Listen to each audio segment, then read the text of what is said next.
किसी ने सुसमाचार प्रचार किया, पवित्र आत्मा काम करने लगा, आपको कायल करके दिखाने लगा, दिखाया कि आप गलत दिशा में जा रहे हैं, और फिर अचानक ही आप अपने हाथ उठाकर कहते हैं कि परमेश्वर मुझे बचा ले, मैं गलत दिशा में जा रहा हूं, मैं गलत मार्ग पर हूं, इसलिए मैं गलत मंजिल में पहुंचूंगा, मैं हमेशा के लिए खो जाऊंगा, तू मुझे बचा ले।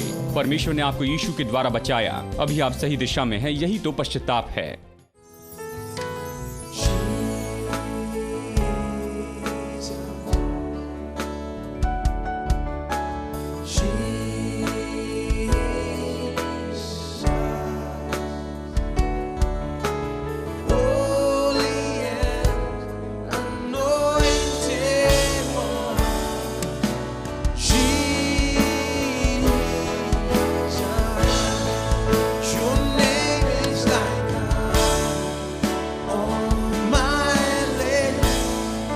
Your spirit like water to my soul. Your word is a lamp to my feet. Jesus, I love you. I love you. Your name is like honey on my lips. Your spirit like to my soul. Your word is a lamp to my feet. Jesus, I love you. I love you.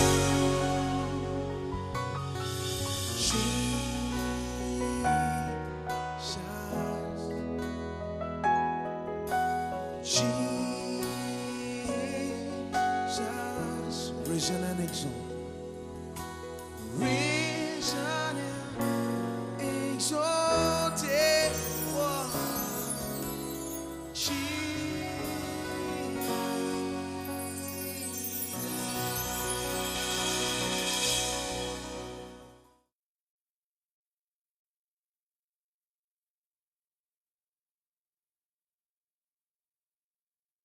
प्रेरितों के काम अध्याय 8 हम पढ़ते हैं कि फिलिपुस समरिया के नगर में प्रचार करता है।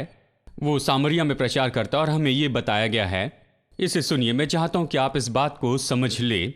मैं चाहता हूँ आप समझ ले कि हम कैसे वाचा में आते हैं। वाचा तैयार की गई है, हम जानते हैं कि प्रभु यीशु के द्वारा तैयार की गई है। अब उसमें लोगों को कैसे लाया जाता है, इसके बारे में हम कह रहे हैं। अध्याय 8 वचन 5, और फिलिपुस सामरिया नगर में जाकर लोगों में मसीह का प्रचार करने लगा। देखिए, उसने मसीह का प्रचार किया था।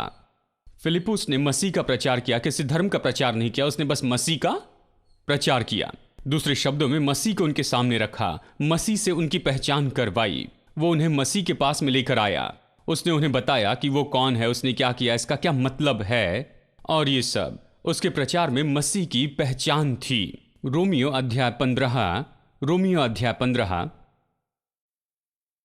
वचन 18 और 19, क्योंकि उन बातों को छोड़ मुझे और किसी बात के विषय में कहने का हियाव नहीं जो मसीह ने अन्य जाति की अधीनता के लिए वचन और कर्म और चिन्हों और अद्भुत कामों की सामर्थ से और पवित्र आत्मा की सामर्थ से मेरे ही द्वारा किए, यहां तक कि मैंने यरूशलेम से लेकर चारों ओर इलुरिकुस तक मसीह के सुसमाचार का पूरा प्रचार किया। वो कहता है उसने मसीह का सुसमाचार पूरा प्रचार किया, और जब उसने प्रचार किया तो फिर क्या हुआ? लोग यहां पर चिन्ह और अद्भुत कामों के सामर्थ्य के द्वारा वो आज्ञाकारी बनाए गए हैं। वचन और कर्म के लिए सुसमाचार ने यही तो किया। पहला कुरिन्थियों अध्याय 2, अगर आप पढ़ना चाहते हैं कि मसीह प्रचार क्या होता है, पहला कुरिन्थियों अध्याय 1 और 2 इसके लिए सबसे अच्छे हैं नए नियम में पढ़ने के लिए। पहला कुरिन्थियों अध्याय 1 वचन 21, 23 और 24, क्योंकि जब परमेश्वर के ज्ञान के अनुसार संसार ने ज्ञान से परमेश्वर को न जाना, तो परमेश्वर को यह अच्छा लगा कि इस प्रकार की मूर्खता के द्वारा विश्वास करने वालों को उद्धार दे। देखिए, कुछ लोगों के लिए प्रचार मूर्खता है। मैं बताऊंगा किसे ये मूर्खता सुनाई देती है। बहुत से लोगों के लिए सुसमाचार प्रचार मूर्खता सुनाई देता है, लेकिन ऐसे मूर्खता के प्रचार से परमेश्वर ने विश्वास करने वालों को उद्धार दिया। यहूदी तो चिन्ह चाहते हैं और यूनानी ज्ञान की खोज में रहते हैं, परंतु हम तो उस क्रूस पर चढ़ाए हुए मसीह का प्रचार करते जो यहूदियों के निकट ठोकर का कारण और अन्य जातियों के निकट मूर्खता है।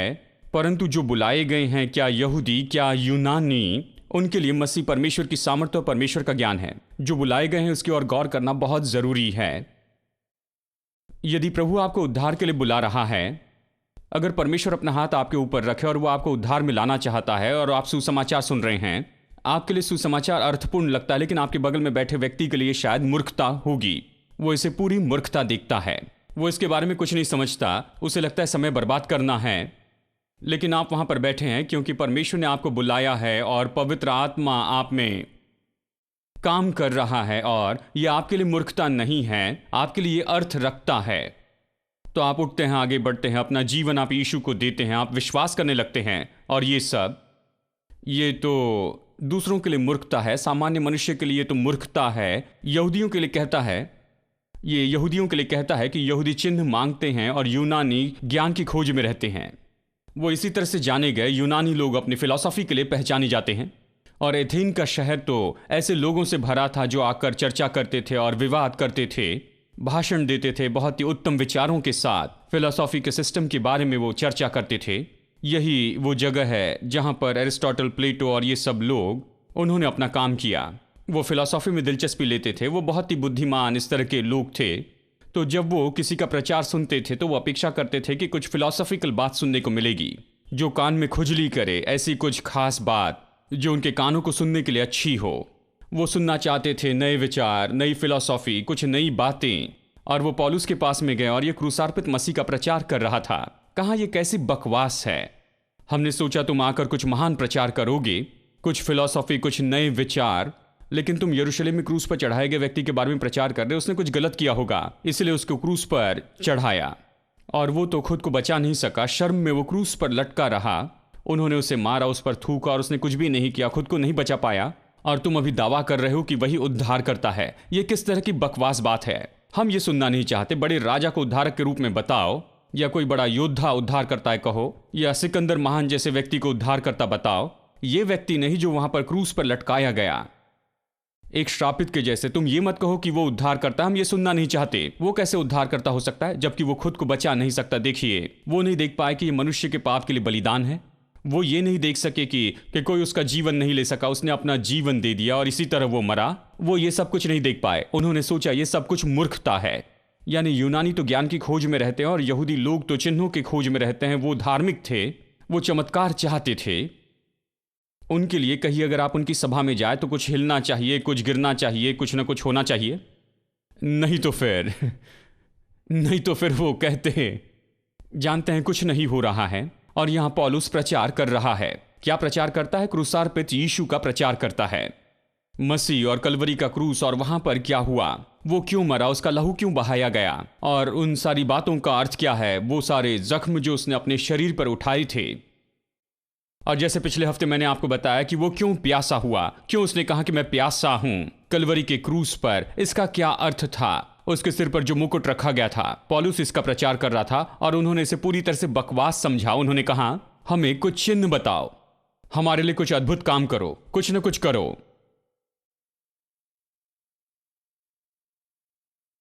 उन्होंने सोचा कि ये क्रूस और पूरा प्रचार ये समय बर्बाद करना, लेकिन उसके द्वारा परमेश्वर ने उद्धार दिया। सुसमाचार प्रचार में कुछ न कुछ होता है, इसलिए मैं बहुत ही खुश हूं कि मैं एक प्रचारक हूं, क्योंकि कुछ होता है जो मुझसे परे हैं।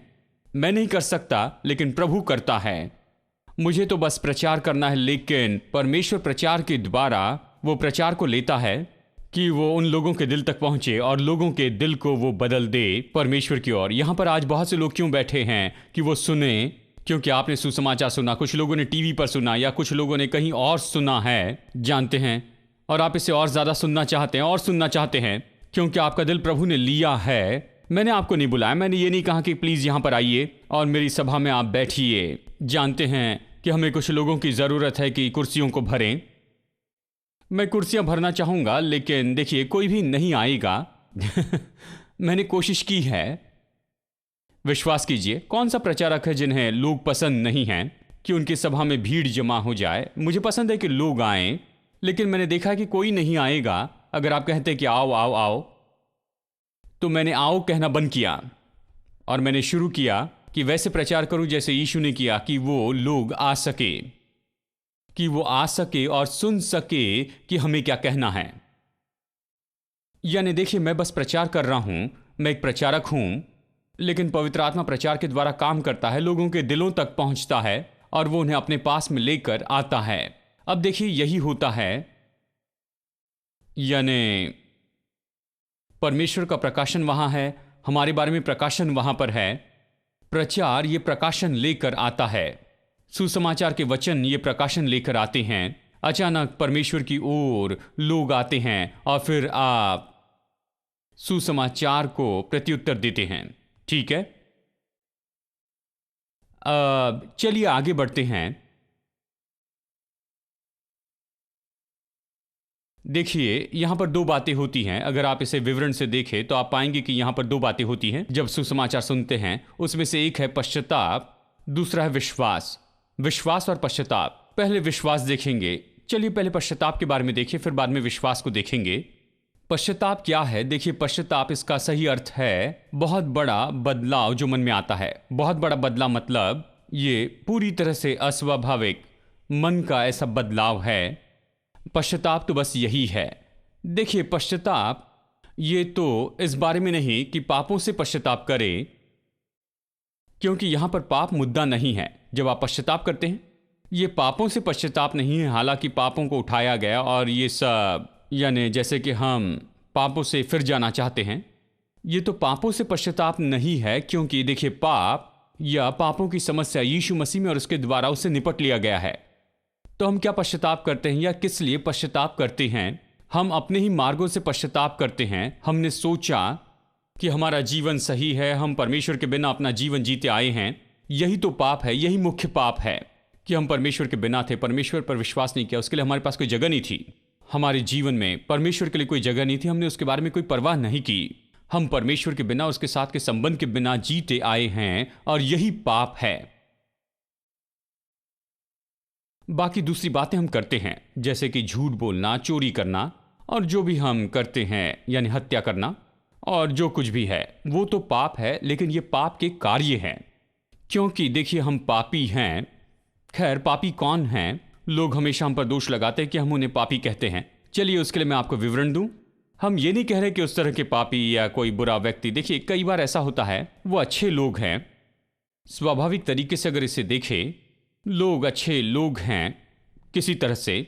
लेकिन बात यह है कि बाइबल क्यों कहती है कि सब ने पाप किया और परमेश्वर की महिमा से रहित है? बाइबल कहती है, ये कहती है कि सब ने पाप किया है। किस तरह से सभी लोग पापी हैं? कुछ लोग मुद्दा उठाते हैं, कहते हैं मेरी गली में मैं सबसे बेहतर व्यक्ति हूं, आप मुझे पापी कैसे कहेंगे? देखिए, मैं तो किसी भी तरह से कोई बुरा व्यक्ति नहीं हूं, कैसे कहेंगे कि मैं पापी हूं? कृपया आप समझ लीजिए कि मेरा कहना क्या है, या फिर जब बाइबल किसी को पापी कहती है तो उसका मतलब क्या है। ये कहती है कि सभी ने पाप किया और परमेश्वर की महिमा से रहित है। इसका मतलब है कि सभी ने परमेश्वर का इनकार किया, परमेश्वर के लिए उनके पास कोई जगह नहीं है, उनका परमेश्वर के साथ कोई संबंध नहीं है और इसीलिए सभी लोग पापी हैं। यानी जब हम कहते हैं कि कोई व्यक्ति पापी है तो इसका मतलब सबसे पहले उसकी ये दशा के बारे में है। वो जो करता है वो नहीं, लेकिन वो जो है। हेलो, वो क्या है? वो एक पापी है, क्योंकि परमेश्वर उसके जीवन में नहीं, परमेश्वर के लिए उसके जीवन में कोई स्थान नहीं, उसका कोई विश्वास नहीं, परमेश्वर के साथ कोई संबंध नहीं, इसलिए वो पापी है। क्या वो पाप करता है? हाँ, वो पाप के काम करता है। ये इसलिए करता है क्योंकि वो एक पापी है। पापी इसलिए पाप के काम करता है क्योंकि जैसे आम का पेड़ केवल आम ही देता है। ठीक है, अब तो आपको समझना होगा कि ये सब कैसे काम करता है। यानी पश्चाताप का मतलब तो ये नहीं है कि अपने पापों से आप फिर जाते हैं, क्योंकि पाप तो पापमय काम है। ये तो अपने मार्गों से फिर जाना है, जीने के अपने तरीके से फिरना है, क्योंकि आपने सोचा है कि आपके मार्ग सही है और इसके कारण आप यहां पर पाप में फंस गए हैं और पापमय जीवन में, यानी आप फिर रहे हैं। आप पाप में बातों से नहीं फिर रहे हैं, आप तो पाप से ही फिर रहे हैं। पाप यह है कि परमेश्वर को नहीं जानते, उसके लिए कोई जगह नहीं रखते। जब आप पाप से फिर जाते हैं तो पाप के लिए आपके जीवन में कोई जगह नहीं होती। यानी परमेश्वर का वचन, सुसमाचार आपके पास आया, किसी ने सुसमाचार प्रचार किया, पवित्र आत्मा काम करने लगा, आपको कायल करके दिखाने लगा, दिखाया कि आप गलत दिशा में जा रहे हैं और फिर अचानक ही आप अपने हाथ उठाकर कहते हैं कि परमेश्वर मुझे बचा ले, मैं गलत दिशा में जा रहा हूं, मैं गलत मार्ग पर हूं, इसलिए मैं गलत मंजिल में पहुंचूंगा, मैं हमेशा के लिए खो जाऊंगा, तू मुझे बचा ले। परमेश्वर ने आपको यीशु के द्वारा बचाया, अभी आप सही दिशा में हैं। यही तो पश्चाताप है। विश्वास के बारे में क्या? देखिए, विश्वास इस तरह से काम करता है। विश्वास महसूसीकरण नहीं है। विश्वास में शायद महसूसीकरण होगा, मुझे आप गलत मत समझिए, महसूसीकरण के विरुद्ध में नहीं।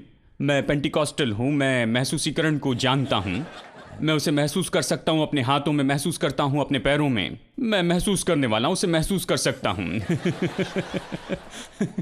मैं उसे महसूस कर सकता हूं हर हड्डी में, अपने शरीर के हर एक अंग में। मैं महसूसीकरण की ओर से उसके विरुद्ध में नहीं, आप समझ लीजिए। लेकिन विश्वास महसूसीकरण के बारे में नहीं। विश्वास महसूसीकरण से बहुत बढ़कर यह हमारा मन और भावना नहीं कि हम कैसे महसूस करते और ये सब। शायद आप सभा में हो, आपको अच्छा महसूस हो, भावनात्मक रूप में आप ऊंचे उठाए गए हों और ऊंचे उठाए गए और उभारा गया और ये सब, लेकिन सभा खत्म होने के बाद में सब कुछ चला जाता है। ये महसूसीकरण है, आपको अच्छा महसूस हुआ। जैसे एक बहन ने मुझे पत्र लिखा, पास्टर प्लीज आप ये सभाएं प्रतिदिन करते जाएं, क्योंकि मेरा बेटा आपकी सभा में आना चाहता है, बस दिन में बाकी समय बेकार रहता है। तो क्यों न प्रतिदिन आप इन सभाओं को करते जाएं। देखिए, मैंने उन्हें पत्र लिखा और कहा अपने घर में आप प्रतिदिन ये क्यों नहीं करते। मैं हर दिन सभाएं नहीं कर सकता हूं, लेकिन उस बहन की भावनाओं को समझ सकता हूं। उन्हें लगता है कि ये बेटा हमारी सभा पसंद करता है, हमारी सभाओं में आता है क्योंकि उसे अच्छा महसूस होता है।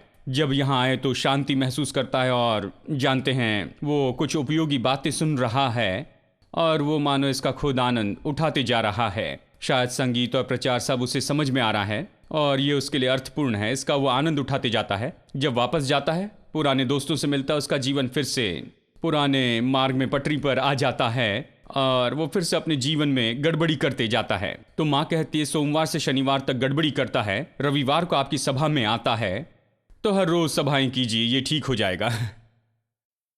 क्योंकि उसका जीवन महसूसीकरण के ऊपर आधारित है। वो वहाँ महसूसीकरण को जवाब दे रहा है और मेरे दृष्टि से ये ठीक ही है, कम से कम कुछ पा रहा है। आशा है कि बाद में पूरा लोड ले पाएगा। लेकिन बात यह है कि विश्वास महसूसीकरण से बढ़कर है। विश्वास, उसमें पूरा व्यक्ति जुड़ा होता है। पूरा व्यक्तित्व क्या है? पूरा व्यक्तित्व है आत्मा, प्राण और शरीर। आत्मा भीतरी मनुष्यत्व है। कई बार बाइबल इसे दिल कहती है। दिल का मतलब ये नहीं, ये रक्त संचार का ये अंग नहीं है।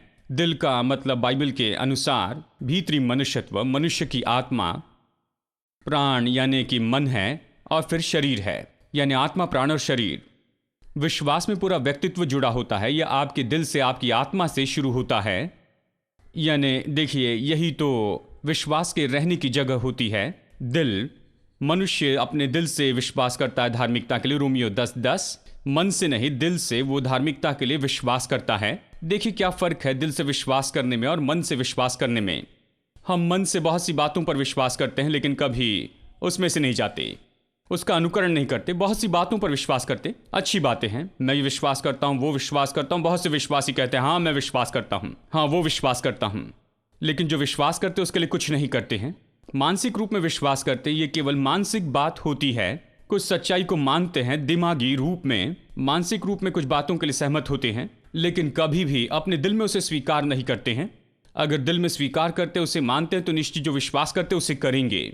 यही तो फर्क है मानसिक रूप में मानना और दिल से विश्वास करने में। दिल से विश्वास करना अलग है, यानी विश्वास करना तो दिल से होता है, लेकिन ये मन पर भी असर डालता है और इसका परिणाम पश्चाताप में होता है। यानी यहाँ पर ये एक ऐसी क्रिया है जो उद्धार के समय में होती है। अभी आपके दिल में विश्वास होता है, आप विश्वास करते हैं कि यीशु परमेश्वर का पुत्र है, और फिर देखिए मानसिक रूप में ऐसा कुछ होता है जिससे आप फिर जाते हैं। आप निर्णय लेते हैं कि आप गलत थे और परमेश्वर सही है, अभी आप प्रभु के तरीके से जिएंगे, तो मानसिक रूप में आप फिर जाते हैं। और फिर देखिए यहाँ तक कि शरीर में भी, यहाँ तक कि उस विश्वास का शारीरिक प्रकटीकरण होता है, क्योंकि विश्वास में पूरा व्यक्तित्व जुड़ा है। सच में ऐसा होता है। उदाहरण के लिए पाप में पूरा व्यक्तित्व जुड़ा होता है। मैं आपको दिखाता हूं, जब आदम हव्वा ने पाप किया तो कैसे किया। सबसे पहले ये पाप उनके दिल में हुआ, इसके पहले कि वो इसके पहले कि उन्होंने वो फल खाया, मना किया गया फल, उन्होंने दिल में पाप किया। कैसे पाप किया? उन्होंने अपने दिल में ये कहते हुए पाप किया कि मैं जो करना चाहता हूं मैं उसे जरूर करूंगा। परमेश्वर कौन है कि मुझे बताए कि ये फल नहीं खाना? मुझे जो पसंद है मैं उसे खाऊंगा, मैं जो चाहे वो करूंगा, मुझे परमेश्वर की जरूरत नहीं, मैं अपना परमेश्वर बन जाऊंगा। ये पाप है। यही तो आदम और हव्वा के दिल का पाप था। ये दिल से आया। जब भी उन्होंने अपने दिल में ये विचार सोचे, ये पाप था। और फिर मन में ये निर्णय लिया गया कि वो इस फल को खाएंगे, और फिर शारीरिक रूप में उन्होंने इस फल को लिया और खा लिया। जब तक कि वो उस फल को शारीरिक रूप में न खाए, पाप पूरा नहीं हुआ था। हेलो, क्या आप समझ रहे हैं? जब तक कि उन्होंने उस फल को शारीरिक रूप में नहीं खाया, पाप पूरा नहीं हुआ। ये दिल में आया, लेकिन जब तक वो पूरी तरह से प्रकट नहीं हुआ, जब तक कि उन्होंने उस फल को लेकर अपने मुंह में रखा और उसे नहीं खाया, तब तक पाप पूरा नहीं हुआ। लेकिन जब ऐसा किया तो आत्मा, प्राण और शरीर सब कुछ जुड़ गया। ये पाप का पूरा प्रकटीकरण था। बिल्कुल इसी तरह से जैसे पाप में आत्मा, प्राण और शरीर जुड़ा होता है, उसी तरह से विश्वास में आत्मा, प्राण और शरीर जुड़ा होता है। विश्वास करते हैं तो दिल से करते हैं, ये मन पर प्रभाव डालता है और उसके बाद में कुछ न कुछ बाहरी रूप में होता है, और उसे ही तो बाइबल में कहा गया जिसे हम पानी का बपतिस्मा कहते हैं। हेलो, क्या आप समझ रहे हैं? हाँ, अब लोग पानी के बपतिस्मे के बारे में सोचते हैं। मैंने हाल ही में इसके बारे में कुछ नहीं कहा है, लेकिन चलिए मैं आपको बता दूं, हमें बाइबल के अनुसार समझना है, धार्मिक रूप में नहीं। जानते हैं, यानी उन दिनों में हम इस तरह से कहते थे कि आपने बपतिस्मा लिया, कब बपतिस्मा लेंगे? और देखिए उस समय लोग डर जाते थे, मेरे प्रभु, उस चर्च के पास में भी नहीं भटकना, नहीं तो वो पानी में डुबाएंगे। हम राह देख रहे थे कि बस लोगों को पकड़ ले और किसी तरह से पानी में डुबा दे। हम गर्व करते थे, हमने बपतिस्मा दिया इस साल 1000 लोगों को, जैसे मानो हमें कोई मेडल देने वाले थे स्वर्ग में इतने लोगों को बपतिस्मा देने के लिए। हम लोगों को बपतिस्मा देने में जल्दी करते थे, लेकिन कभी परवाह नहीं की कि उन्हें बताए कि ये क्या है। मैं इन दिनों में ऐसा नहीं करता। जानते हैं, मैं यहाँ पर आपको तब बपतिस्मा देंगे जब आकर आप पूछते हैं कि बपतिस्मा लेना है, तब आपको बपतिस्मा दिया जाएगा। लेकिन इसके बारे में बताऊं कि बाइबल क्या कहती है। मैं बाइबल का प्रचारक हूं, मैं बताऊंगा बाइबल क्या कहती है। ये आप पर है। मैं आपको सही अर्थ देना चाहता हूं कि बपतिस्मा का मतलब क्या है। जैसे मैंने कहा, विश्वास में पूरा व्यक्तित्व जुड़ा है, आत्मा, प्राण और शरीर भी जुड़ा है। दिल से शुरू होता है, मन में पश्चाताप का परिणाम दिखता है, जहां मन में बदलाव आता है, और तब ये ऐसे ही पूरा नहीं होता। देखिए, विश्वास ऐसे ही पूरा नहीं होता है इस शारीरिक प्रकटीकरण के बिना, जहां पर आप पानी के नीचे जाते हैं और पानी का बपतिस्मा लेते हैं। ये बाइबल की शिक्षा है। देखिए, जानते हैं, इसलिए यीशु ने जब चेलों को कहा, उसने कहा कि पूरे संसार में जाओ। मत्ती अध्याय 28 वचन 18, 19 और 20 से ये वचन कह रहा हूं, सारे जगत में जाओ, सुसमाचार प्रचार करो, चेले बनाओ और उन्हें पिता, पुत्र और पवित्र आत्मा के नाम से बपतिस्मा दो। ठीक है? और जो मैंने तुम्हें सिखाया वो सब मानना, उन्हें सिखाओ। जाकर प्रचार करो और चेले बनाओ और उन्हें पिता, पुत्र, पवित्र आत्मा के नाम में बपतिस्मा दो और उन्हें सिखाओ। उन्हें चर्च में रखकर निरंतर सिखाते चले जाओ। जब लोग यहाँ पर बपतिस्मा लेते हैं तो मैं एक सवाल उनसे ये पूछता हूँ, क्या आप नियमित रूप में चर्च में आएंगे, परमेश्वर का वचन सुनेंगे और क्या आप उसके अनुसार चलेंगे? क्योंकि कुछ लोग सोचते हैं बपतिस्मा स्वर्ग का टिकट है, तो वो टिकट लेने के लिए आते हैं, जैसे वर्ल्ड कप का टिकट लेते हैं। वो कहते हैं, खैर भाई, मैं बपतिस्मा लेने के लिए आया हूं। तो मैं कहता, जाकर दूसरा चर्च ढूंढो। क्योंकि हम लोगों को बपतिस्मा देते इसलिए नहीं कि बस बपतिस्मा देकर स्वर्ग में भेज दे। हम लोगों को बपतिस्मा देते हैं ताकि उन्हें निरंतर सिखा सके, और हमारी जिम्मेदारी बपतिस्मा के साथ में खत्म नहीं होती है। हमारी जिम्मेदारी है कि उन्हें बपतिस्मा देने के बाद में निरंतर सिखाते चले जाएं, उन्हें मसीह की देह में रखें और निरंतर परमेश्वर के वचन के द्वारा उन्हें बनाते जाएं। तो ये एक सवाल है जो हम पूछते हैं। यानी देखिए, हर समय देखिए, जब आज्ञा दी गई, ये इस तरह से दी गई। जब हम मरकुस अध्याय 16 में देखते हैं कि यीशु ने कहा, सारे संसार में जाकर सुसमाचार प्रचार करो। बपतिस्मा के बारे में बताया गया। बपतिस्मा तो वहां उसमें रखा गया है। ये नहीं कहता बस प्रचार करो और चेला बनाते चले जाओ। ये कहता है उन्हें बपतिस्मा दो। ये एक साथ में जुड़ा है। Celebrate, Jesus, celebrate. Celebrate, Jesus, celebrate. He is risen.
resurrection. Oh, everybody, let's celebrate. He is risen. He is risen. And he lives forevermore. He is risen. He is risen. Come on, celebrate. Come on and celebrate. Come on and celebrate. Come on and celebrate. One more time. Come on and celebrate the resurrection of our Lord.